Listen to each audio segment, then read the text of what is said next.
This is the Work Smart Hypnosis podcast, session number 353. Can you fire a client?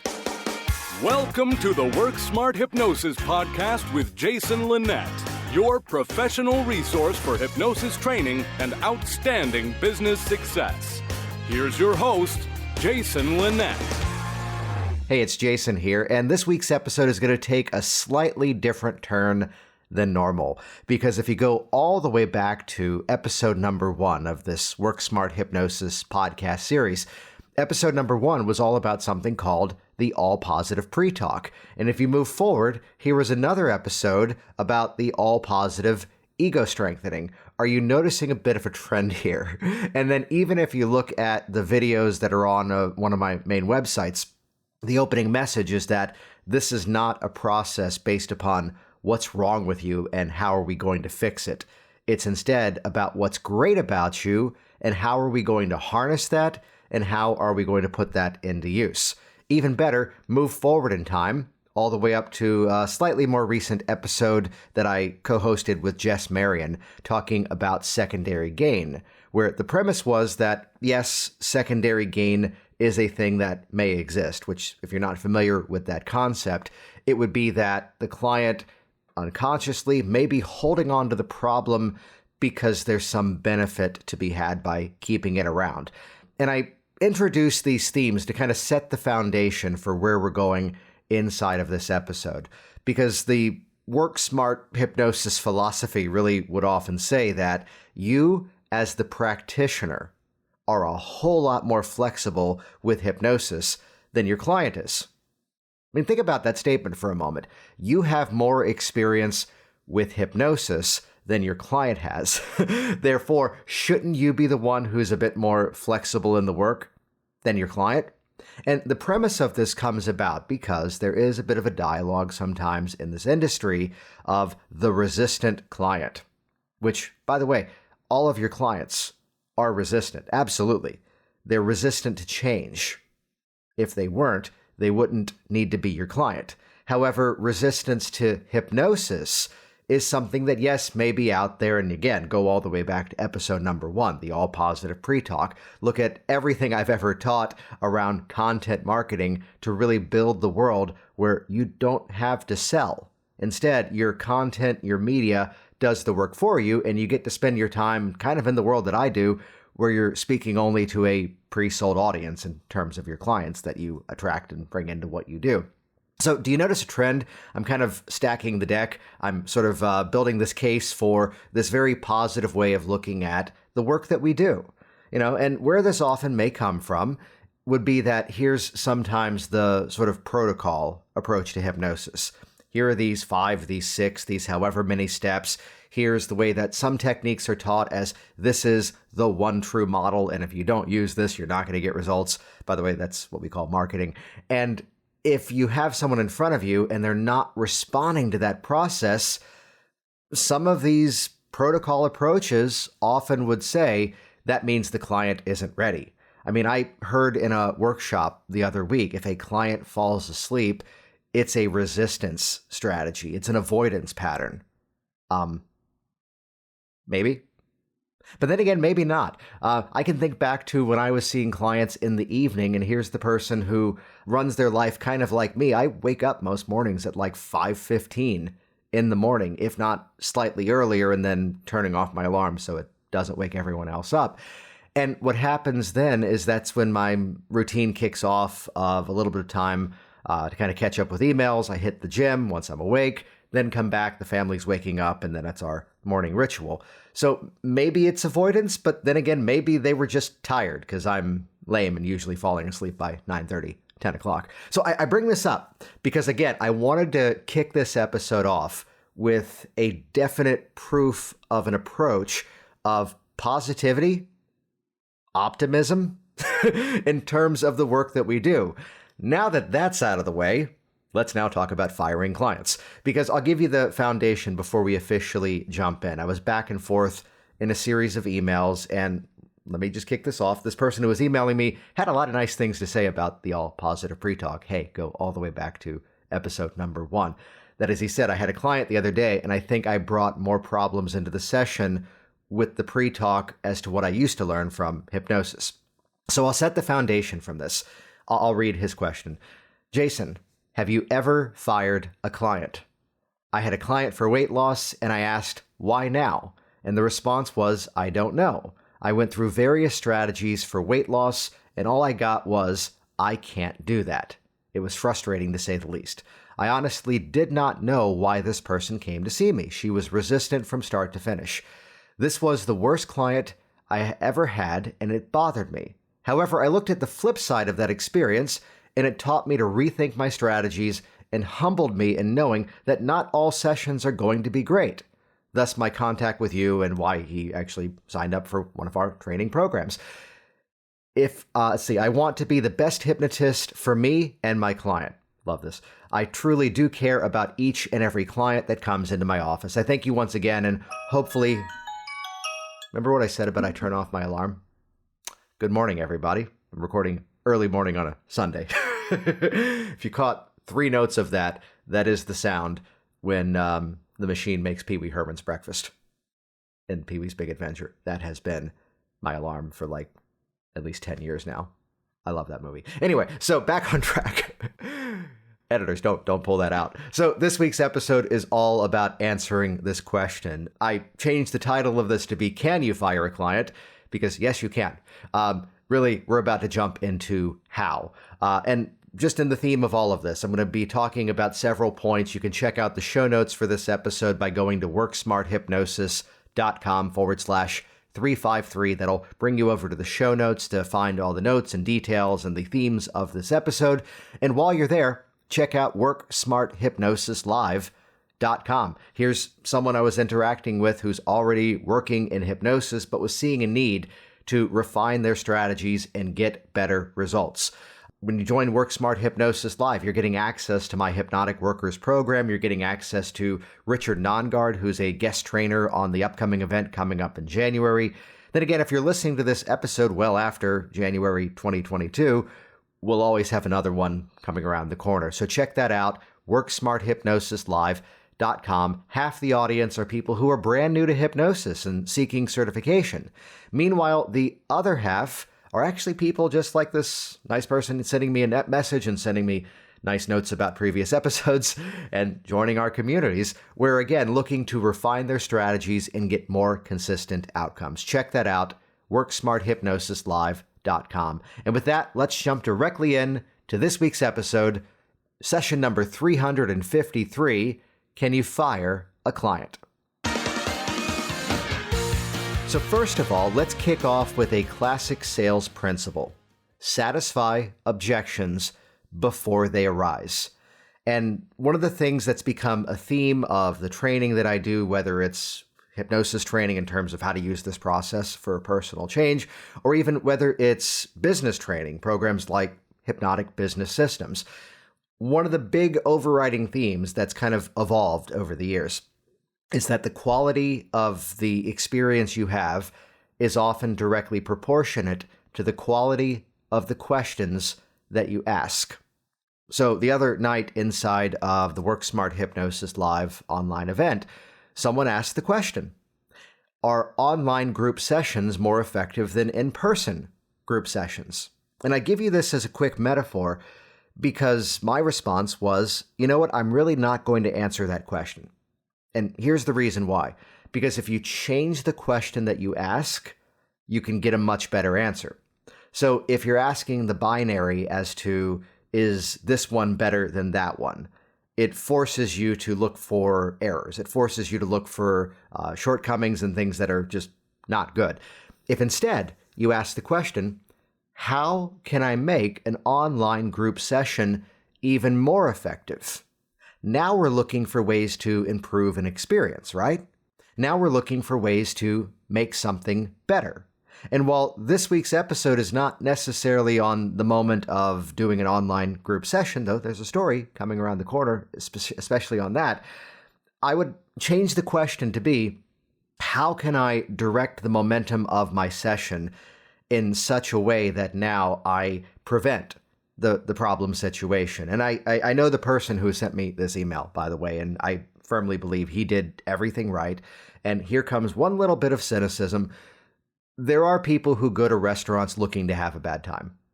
There are people who go into a hotel looking for, something to be wrong.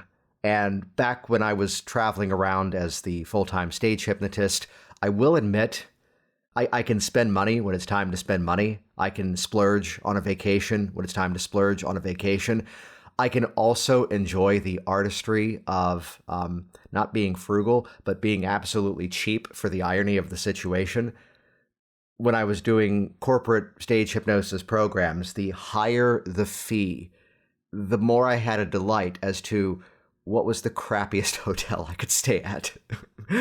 And here's one moment, and I don't share these numbers to boast, but here's the moment where I was getting paid, let's say somewhere between $6,000 to $10,000 for what I was doing over the course of a weekend for the event. And I was at this hotel down the road for like $42 a night, and the breakfast was like a box of those Nature Valley granola bars, the ones that get all crumbly, and that was it. That was sitting in the lobby. And I'm looking at the reviews of this place. I'm like, well, I knew it was going to be this, low-cost place. There's an anecdote around, some romantic comedy movie, Playing for Keeps. And I think it was Leonard Maltin who left like the only good review of this movie, basically saying, look, I knew it wasn't going to be Citizen Kane. It was going to be a watered-down romantic comedy, and it could have some predictable endings. And along the way, I had that as my expectation. It had a few laughs. It delivered what I expected. And I think he was the only major reviewer who gave it a positive review. I share that because, again, there's just some people out there that, maybe this is the issue they ought to be addressing. Let's phrase it in a positive way. So going into the session, let's introduce a theme of executive communication, which is a fancy way of saying make sure your instructions are incredibly clear, and by doing so, it prevents a lot of challenges. I mean, there's a funny moment years ago, and this is my lecture on compliance precedes suggestibility. You need to have somebody following a specific series of actions before that can lead into suggestions. The introduction to my arm lock testing convincer, which is not just meant to be a hypno stunt, and Work Smart Hypnosis Live, we teach you how to take hypnotic phenomenon and turn it into an interactive change process and amplify the results, because the outcome of the phenomenon now connects to the outcome of their change. And the entry into this phenomenon moment is take your right hand and squeeze it into a fist. And I'm working with this guy, for the sake of today's story, we'll call him Peter. And I say to him, Peter, go ahead and take that right hand, squeeze it into a fist. And nothing happens. And this is where, again, in some schools of thought, they would say, oh, now he's being resistant. Now, he doesn't want to do this. No, I just repeated my instructions. Executive communication. I became extremely clear. I learned about executive communication, by the way, by looking at how people write SOPs, standard operating procedures, for their staff, for virtual assistants, for designers. The way that we have a whole checkpoint list of what has to happen when a podcast goes out, what has to happen when it's time to update. Here's an example, the Work Smart Hypnosis live training, when the last one sold out and we have to launch the next one. And sometimes it is this executive communication style of open up your web browser with Google Chrome, because one of the softwares works best with that. Open up these 4 pieces of software. Have this one as a checkpoint. And again, it's step by step by step. And it's where you're going to feel like you're micromanaging if you're communicating that way. And that means you're doing it right because you're teaching someone the step by step of how to do it. Let's go back to Peter in the office chair for hypnosis. Take your right hand, squeeze it into a fist. And it doesn't squeeze into a fist. I repeat the instructions again with a little bit more clarity. Go ahead right now, and with your right hand that's the closest to me, this was an in-person session, take your right hand, which is the closest to me, and move around those fingers to close it into a nice tight fist. And again, nothing happens. And it's at this point, remember, the hypnotic state is not as delicate as you would think it to be. And I simply say, "Hey, Peter, go ahead and open up your eyes." And he does. Oh, he followed that one. "What's up with that hand?" "I don't know. It's not working." Hey, Peter, some things are just instructions. So looking at your hand now, go ahead and squeeze it into a fist. And he squeezed it into a fist. Awesome. Great. Now close your eyes back down. Now, by the way, it was all done in a friendly, kind of playful way. And from that point forward, the rest of the session went exactly as planned. So recognize there may be some moments where this is my approach. This is my internal dialogue. This is the negative that I allow myself to go into in a session. Meaning of the communication is the response that it gets.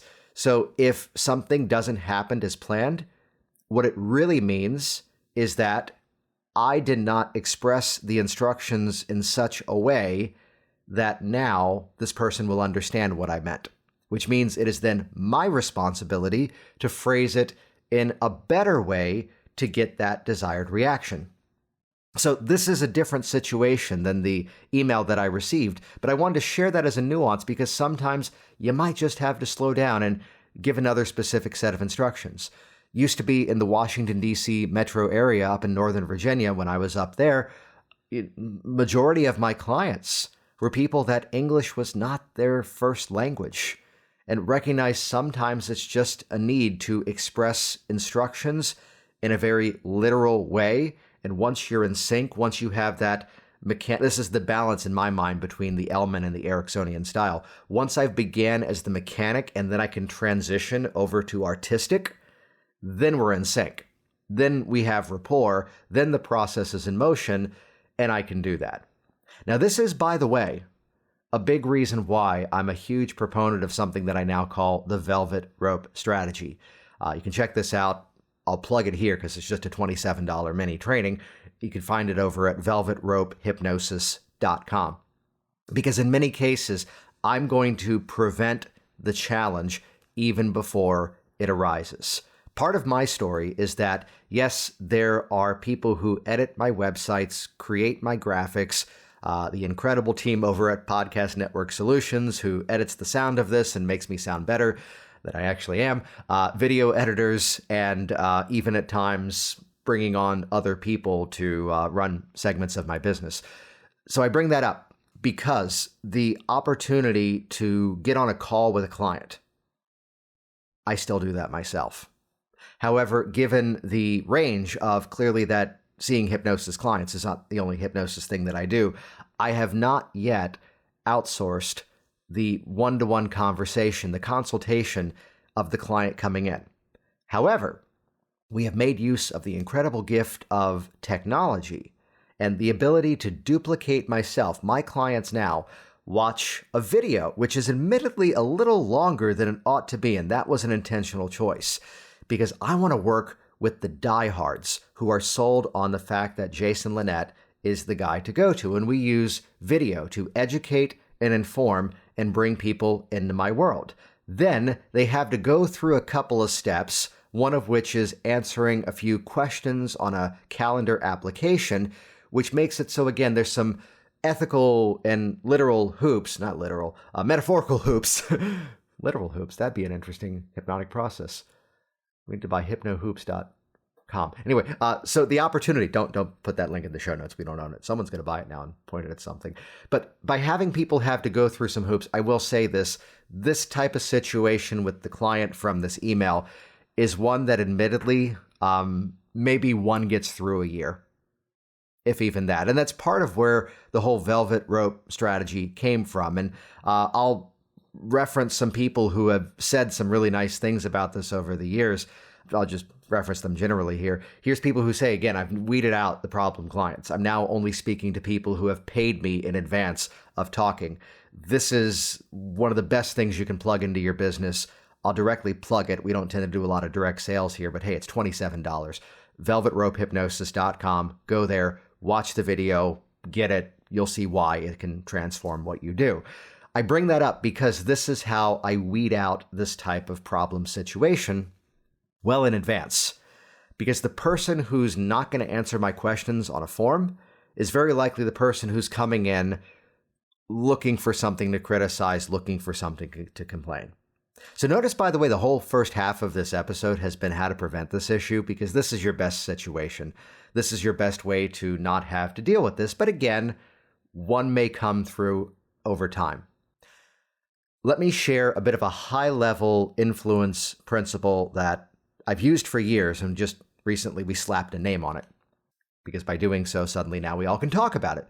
I call this epiphany seeding.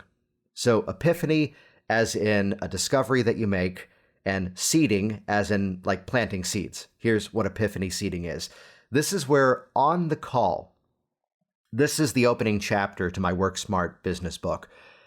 It's all around the theme of what if every reason why this has been a problem could instead become every reason why, quote, I've got this, this is going to be easy. That's the formula behind epiphany seeding. And like a good coach, I'm not going to drop into consultant mode and say, hey, because of that situation, you can do it differently now. I want it to be their discovery. I want to ask a question in such a way that it begins to shift that thinking and they can see the problem now as the solution. You know what? I'm curious because you keep mentioning that you're in this house and you've got teenagers who are bringing junk food into the house, and your husband likes to swing by the donut shop on the drive home and have them all in the morning. And you've said that because that stuff is in your house, that's every reason why you have to eat it. So far, this has been pacing. I've been listening to them and I've been feeding back what they've said to me. I'm curious to ask you a question just to see where you take this.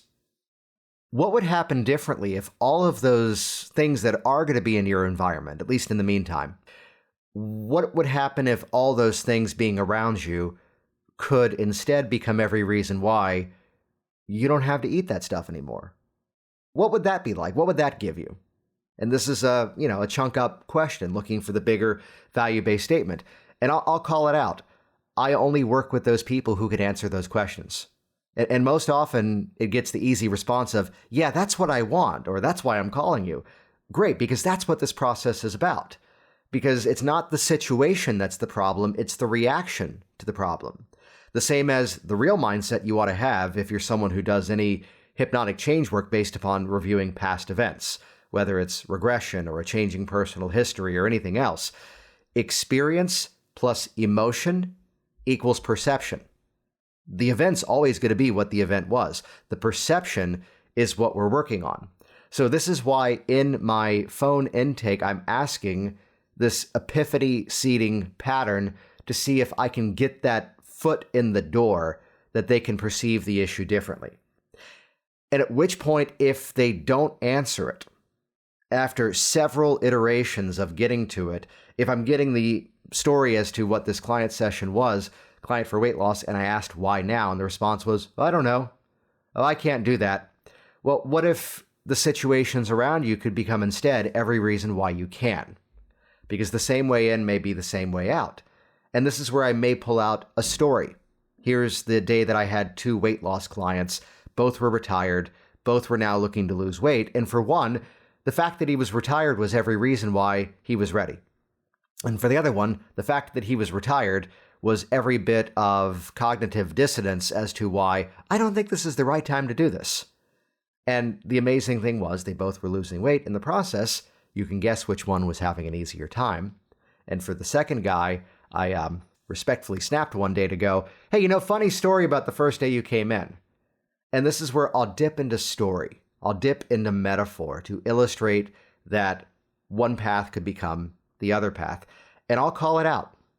I know at this point, I don't work well with people who can't tell me what they want their outcome to be. And I may often say that to them.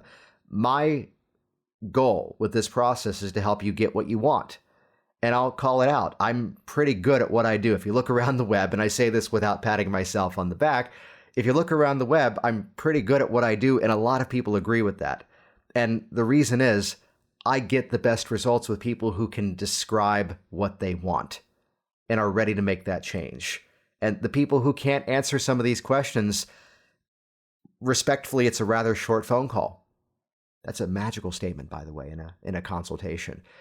It's not a threat. but it is. The benefit is if I ask this question and sometimes I don't get the best answer, respectfully, it's a rather short phone call, which is not to say, that's a nicer way of saying I'm going to hang up on you. No, it's instead, my job is to help you get what you want. So let me ask you one more time. That's how it's been up until now. And here's what you want to change. Why'd you call me? And recognize in coaching, the word why can often be confrontational. Why are you wearing that? Well, especially with that tonality. But this is where I'm intentionally going for the probing why question. And if I'm getting the answers consistently as like this story as to, well, I can't do that. This is where, again, I'm going to dip into metaphor. Well, there's a research study that was done in 1996, Irving Kirsch, that was all about how here were people following a program and half of them were given hypnosis to reinforce the program. And the people using hypnosis to reinforce the program lost 3 times the amount of weight than the people who were doing the program by themselves. So some other people out there try to market by saying, diets don't work. And, well, yes, they do, if you actually follow them.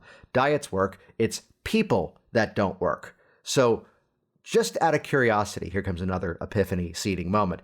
Just out of curiosity, what would be different in your life if that now the things you wanted to do became easy and you surprise yourself as to how well you could do them? I'm flipping the question back, but I'm letting them give me the answer. I am not going into direct suggestion at this point because we're not yet officially doing the work. This is a client interview. What if instead it could be another outcome? And if it's at that point, I'll call it out. And I only have like 5 examples of this, I think, in my career. If I get the answer of, well, that's not going to work either. And I want you to hear this next phrase, and we're going to put this into the show notes. So listen carefully here. It's a rare concern when we find ourselves working on the process rather than in the process. And when that becomes the situation, I can see I don't think we're a match to work together. And I stop talking. I am not a huge fan of the takeaway sale. The takeaway sale is a strategy where, like, take the car home for 3 days. If you don't like it, bring it back. They buy the car. Oh, you've never had a puppy before. Wait for this one. Take the puppy home. See what your kids think about it. Yeah, how's that going to go? The takeaway sale would be, when, again, you're into it now and they want to invoke some fear that you can't have it. My car buying stories are very lame. I've never gone for the sports car. We have the minivan, and I've only bought one new car in my life. And actually, I had the plan to buy a used one, but there was a tax credit on the one that I have now because it also plugs in and then reverts to being a hybrid. And suddenly it was like less money with the tax credit to buy the new car than the 3-year-old used one, which I had planned on, which I broke their sales process by going in and saying, we've already approved the loan. I'm already on board with this, and I brought my children with me, and SpongeBob goes off the air in your lobby at 10 a.m. Can we be out by then? And it was just this back and forth question. Well, if you don't want to sign everything, I'm like, you can't do the takeaway sale on me because I've already signed everything. We're just ironing out the details here. That's the takeaway sale. I want this moment to be the takeaway. It's a rare concern when we find ourselves working on the process rather than in the process. And when we fall into this kind of pattern, I can just tell you this is not the type of situation that I'm able to help with. And I just stop talking because I want them to be the one to respond next. And respectfully, if it's that, okay, well, what do you think, is often the response that I got. You know what? I'd rather do this. Take a couple of days, think about it. It's Thursday right now. How about I give you a call on, Tuesday or Wednesday? And can I give you one suggestion here? Yeah. I want you to think about this conversation every day between now and when we speak. Think about the reasons why I told you this is the type of situation I'm not able to help with the best. Because the people who come to me and say, this is what I want, this is why I'm doing it now, this is why it's important to me, those are the stories you read on my website. Call you on Tuesday, and I'm exiting the process. So again, most of my answer to this is avoiding it by clearing it away before it ever occurs. Now let's dive into they're in your space. This is where it gets fun. It's going to be a similar language pattern. It's a rare concern when we find ourselves working on the process rather than in the process. And part of this is I'm giving you instructions and you following them is part of it. So this is where, when I run into a conflicting moment, and I'm going to defend this strategy here in a moment because the way that I first learned this, I think is entirely wrong. But I think the lesson of learning something that I passionately disagree with helped to create something better. So let's not discount the past lesson. Let's instead improve it. And again, rather than put it down, well, how can I make that better? This wasn't in the hypnosis industry. This was someone's training program about how to create online courses. And he said, you can offer 100% guarantee and 100% refund policy. And then he taught a strategy. Some of you are going to cringe as soon as you start to hear this, that they can get a refund, but they have to send you their workbook fully completed. They need to send examples of the marketing that they've done, and they need to burn that to a DVD. This is dating the story. And they need to send it to you by certified mail. So basically, this person was, what's the term?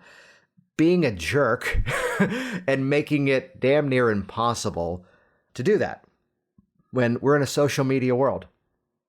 If someone's not happy, I'm going to over-deliver and reset the process if it's like a product or something, and then give them their money back and position myself as the hero. I learned a more positive strategy from Jeffrey Ronning, who was stagehypnosiscenter.com. We would film a show at a high school and then sell DVDs of it and split the profits with the fundraising group. And someone would go, because it was the camera in the back of the room of the gym, and sometimes it wasn't the best sound because of all the echo, even if I was wearing a microphone. And I'd get the complaint, like once, actually, one time I used this, which was that the sound quality was really horrible. And I responded, hey, sorry for that. I've gone ahead and I went in and I refunded the $20 you paid. However, I'm still going to make sure the school gets the half of that. That's on me. And I have your address. I've gone ahead and I've mailed you another copy of the DVD in case it was a technical error. It wasn't, because a DVD is going to be a DVD. It's going to be the same thing. But this way, it was the situation of absolute transparency. I was the hero. I gave them their money back. I still gave the donation to the school, and I still, sent over another DVD of it. If the story ever was told to anyone else at the school, it was that, wow, this guy's the hero, even though the second DVD sucked as much as the first one.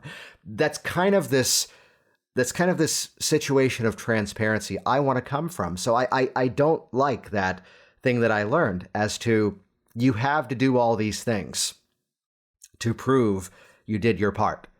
It's up to you. And that was, again, in the context of an online program.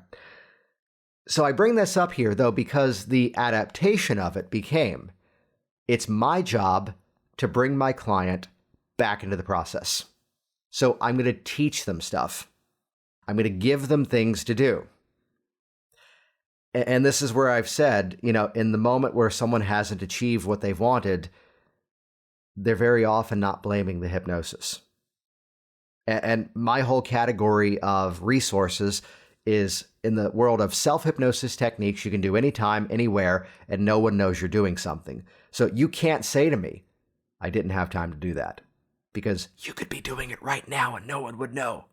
That's the whole approach in terms of my approach to self-hypnosis strategies. It's a lot of anchoring. It's a lot of what I call organic anchoring, which we've done episodes on that before. It's one of the things we teach in the trainings. So I'm building the scenario where it's so easy to win.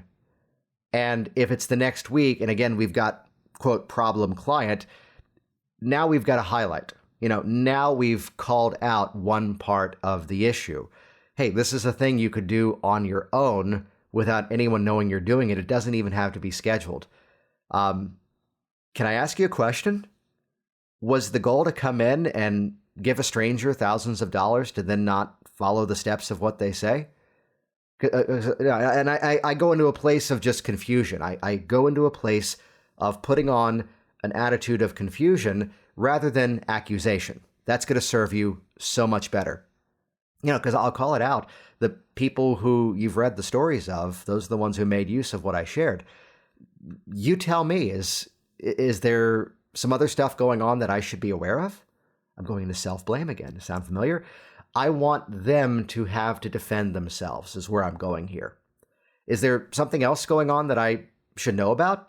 You tell me. I've got other projects I could be working on. I mean, this is our second session. If you want to stop today and restart this when it's a better time for you, I got other stuff I can get done today. You tell me. And I'm putting this to a place where, again, epiphany seeding is really the theme of this week's episode. I want them to have to defend themselves. I want them to have to rise to the occasion, because this is where it gets real. And let's call it out. This is probably the pattern as to why they're still inside of their issue if it's something habitual. And I might even epiphany seed that question. Do you mind if I ask a question? This is all softeners. Do you mind if I ask a question? And I'm careful to ask this because I never want to be accusatory. But some of you know the agreement frame where they say, don't use the word but, because the word but negates what you just said. No, my friends. Here's this is going to be the second quote that I'm hopefully known for after the more we're all successful, the more we're all successful. Here it is. Choose your butt wisely. How about that? Let's put that on t-shirts. Choose your butt wisely. So I never intend to ask a question to become accusatory. But do you think that some of the reasons why we're having some conflicts here might be part of what's behind why you haven't yet done this on your own? And I'm choosing the right tone because, again, we did an episode. One of the episodes I did with Scott Sandlin was based upon a student who sent in a story as to they tried to use the phrase, well, how's that working for you? And they completely lost rapport because they had not yet built the rapport to be able to ask that kind of question.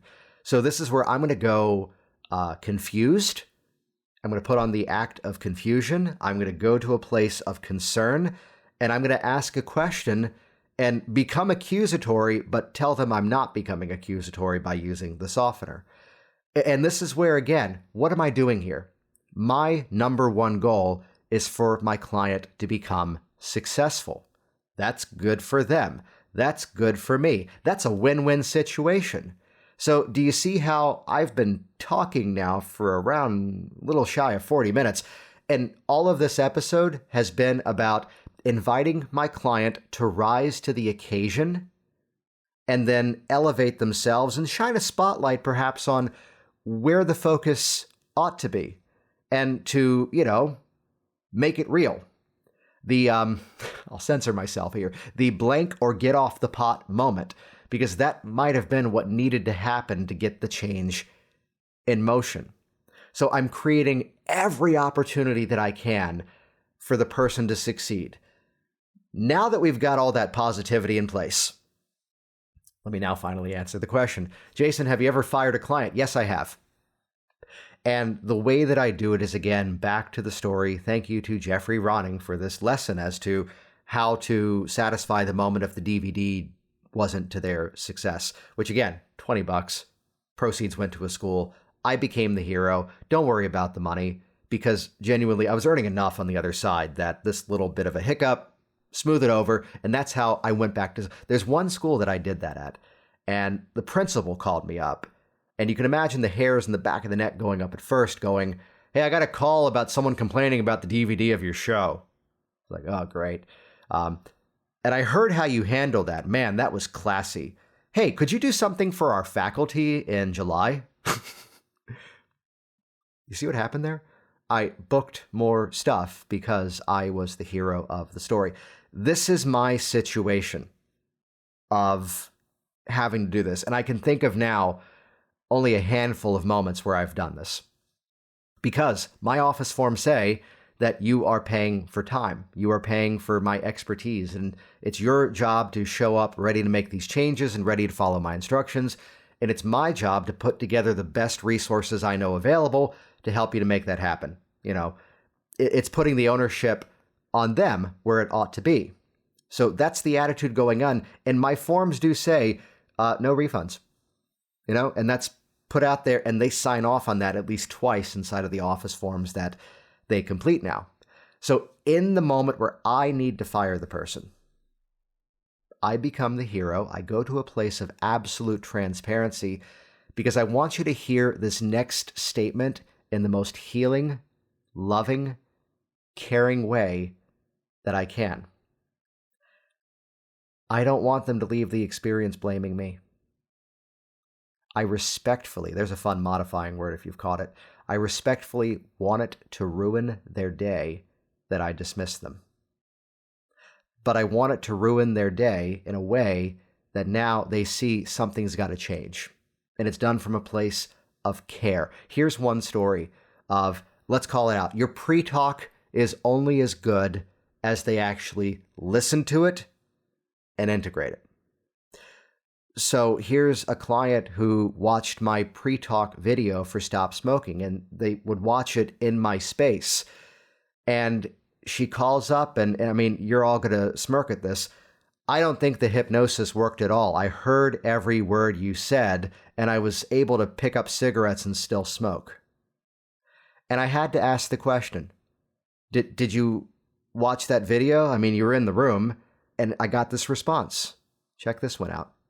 Well, I had an important call come in, so I moved to the corner of the room and I took the call during the video. Come on, people. And I said, well, let's do this. Because again, I use the phrase. It's only as effective as someone actually observing it. So do you have a bit of time? Good. I'm going to send you something over. Can you watch it again? Because I'll give you an extra session on me. I'll be the hero here is my internal story. I'll give you the session again, but you need to watch this, and then let's actually do it. And then we talked about it and did the session again. Well, it still didn't work. I heard every word you said, and I was able to pick. There's a whole theme of, that's my pre-talk. There's a whole theme of nothing is physically stopping you. Wait for this one. I did a series of actions to go for the respectful shock and awe. Timing was critical for this. In the series of one day, she received a gift in the mail from Amazon, Alan Carr, The Easy Way to Quit Smoking. I bought her a book. On top of that, I sent her a thank you card by regular U.S. mail. I refunded her money, every dollar of it, and I sent her an email explaining why it had been a problem up until then. And the language was not, I can't work with you if you're not going to follow my instructions. No. It was instead, my goal is to make sure you're successful at quitting smoking. And it seems that some other things are grabbing your attention, and politely, it seems like you're not yet making this a priority that it deserves to be. So I'm completely resetting this process, giving you some resources to take a look at, and when you're ready, I'm here to help. This is how I do it. Cost me, $18 on Amazon. And I've done this in other categories too. In my forms, I ask for a physical mailing address, and it does say, check here if you give me permission to send you correspondence by mail. So that's how I had the info. And again, I'm going to exit the process, never rude, always from a place of care, concern, appropriate confusion, which is an act. Let me call that out, because it's where I want to bring them to the place where it's highlighting something that, again, hear this in the most positive way. I want the person to go to the place of, oh, it's me.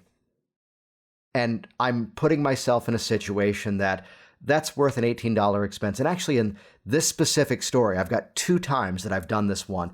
In the story that I'm thinking of as I'm saying it, well, the other one, she read the book and she quit smoking, and I sent her a congratulations card. And left me a review somewhere online. The other one, it's Yelp, so it's not showing. The other one, 6 months go by, and I get a phone call. I'm ready now. And it was a beautiful process. She sends me referrals to this day. So do you see how this is a different tone than where some people go at this? Let's not blame, let's not point the fingers. Let's use our hypnotic language hacks. Ooh, we should do something with that term too. There's a hypnotic language hacks podcast specifically for online business owners. Let's use our language. Let's use emotion as a suggestion to bring it to a place where we are in a no-fault situation. We are positioned as the hero of the story, and we are serving the person better. And again, if that cost me a little bit of time and $18 to do that, I'm all right with that. I mean, I had a person one time in a training that into the story first sent me a nice message a few months, if not years later, going, hey, I had some things going on at the time, and I took that out on you, and I'm sorry for that. And when we had to fire him from a training, when I had to, over a break, eject him from the class, which same patterns you've already heard, I asked the question, so he fired himself. It became, look, you've already set aside the time. Keep all the materials as a gift. I'm going to take away the access to the online stuff, but you've got these books, you've got these resources. That's on me. And you've already set aside this time to attend something. You're local, so you didn't have to pay for travel, but keep these as a gift. And hopefully, again, someday we'll do this. And haven't seen him in person really ever since. And again, position as the hero. And what did that cost me financially? A little bit of time, and maybe in that situation, $70 or $80 worth of books. That was a moment, by the way, that I had to keep the room positive because this person was creating conflict with other students. So I did have to use a make-em-up. I do this with my kids, by the way, because they recently learned what fiction and nonfiction books are, to which I go, well, there's two types of books. There's nonfiction, which are stories that are true, and make-em-ups, because there's no words for books that are not nonfiction. And of course, now they're arguing with me going, that's called fiction. I'm a good dad, I swear. So I had to make something up. Hey, everybody. It was the end of the class that day, actually. Hey, everybody, I've got cleaners coming in tonight, which meant I had to clean the office. Hey, I've got cleaners coming in tonight. So everybody, please pack up all of your belongings and bring them with you. Don't leave anything here because otherwise it might get thrown out or we might not be able to find it. So again, I'm going to go to a place of positioning myself as the hero. And at the end of the day, I think I've only really processed refunds of this style less. And I mean, I'm going all the way back to 2005 when I was working in theater. And here's a fun one. My first stop smoking clients were actors, singers, and dancers who were smoking to stay thin. There's a fun dynamic. That's kind of where the confidence comes from now in the stop smoking work that I do. Dating back to then, so at this point, 16 years running in terms of client work. Before that, it was kind of, a thing that was accenting a hobby of magic and a curiosity around stage hypnosis. I think I've only done this less than 10 times in all these years. So less than once a year, if even that. And always making sure it ends on a positive note. So I wanted to give a little bit longer of an answer to this. I sent this person an email who asked this question going, hey, I'm going to answer you, but I'm going to do it my way because there's more to it. I could just say yes. And instead, I want you to hear, first of all, how to prevent it, as well as how to make sure that if it happens, it ends on a positive note. We're in a social media world. And back to the story of the hotel with the open box of the crumbly granola bars, back to the story of Leonard Maltin leaving a positive review for an okay enough romantic comedy movie. I went online and I left a positive review. I highlighted what I expected it to be. I highlighted what it was. And I even threw in a qualifier to say, if you're not too picky while traveling and you just need a place to sleep for a couple of hours and then get on the road, this is a great choice. If you're traveling with family or you're doing meetings in a hotel room, there's other options in the area. So can I give you all an action step as part of this, which really, I think this action step really has a lot to do for how we can start to prevent this issue, how we can improve others, how we can help other businesses grow, and how we can think differently in terms of what we do. And it's not that I would tell you to go online and leave a review for something that I do, but okay, if you want to leave it for me, thank you. If you want to do this for a restaurant that you like, a business, a service provider who's done good work for you, let me give you an action step. In the next 24 hours, go leave a positive review online somewhere. Again, if you want to do it for me, thank you. I appreciate it. It helps us to grow this program. I always mention the reviews in the outro of this show. Or again, if you just want to put up a post online and say, hey, my accountant really saved me last year when he helped with this.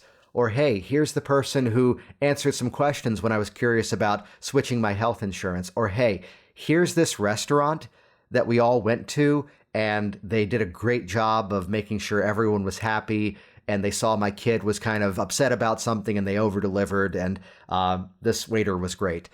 Go out there, spread some positivity, because this really, I think, is the solution to how we can begin to create a dynamic shift, not only in the hypnotic industry, but also in the world. Go out there, find something positive, tell other people about it. This way we start to change that wavelength of people's minds. So hopefully you don't have to fire a client. Jason Linett here once again, and as always, thank you so much for leaving your reviews online for this program. Sound familiar? Thank you so much for sharing episodes of this program and your ongoing conversations in this industry. That is something we never intended to become what this program is now. That here are conversations in other communities, other training schools, and people are answering questions by sharing resources, not only, episodes like this that are my stuff and my stories, but saying, hey, here's what Chrissa Marie Bowman said on this episode. Hey, here's what Nathan Gist said on this episode. Here's the Karen Gray episode, and she tells her story. So again, keep this conversation going. And again, head over to the show notes of this episode at worksmarthypnosis.com/353. That's where you can find the details of everything I've talked about. And I'll mention two things at the end of this. If this is a different dialogue than what you've already been doing as a hypnotist, this is why we keep filling up our certification training with people who are already trained and certified. Head over to worksmarthypnosislive.com and find all the details of that event. If you're not quite looking for the certification, if you're just looking for the knowledge, that's where you can go to hypnoticworkers.com. Hypnotic Workers stands on its own, but some people want the guided tour, plus the interaction, plus a co-host. This time it's Richard Nongard once again, as well as certification. That's the difference between hypnoticworkers.com and worksmarthypnosislive.com. And only because I mentioned it before, here comes the very bold direct sale. Look, it's $27. Head over to velvetropehypnosis.com. I'll tell you, that one strategy has prevented a lot of what I spent the last 45 minutes talking about. So learn that strategy, plug it into your business, get out there, help a bunch of people, make it rain, and yes, indeed, choose your butt wisely. Thanks for listening to the Work Smart Hypnosis podcast at worksmarthypnosis.com.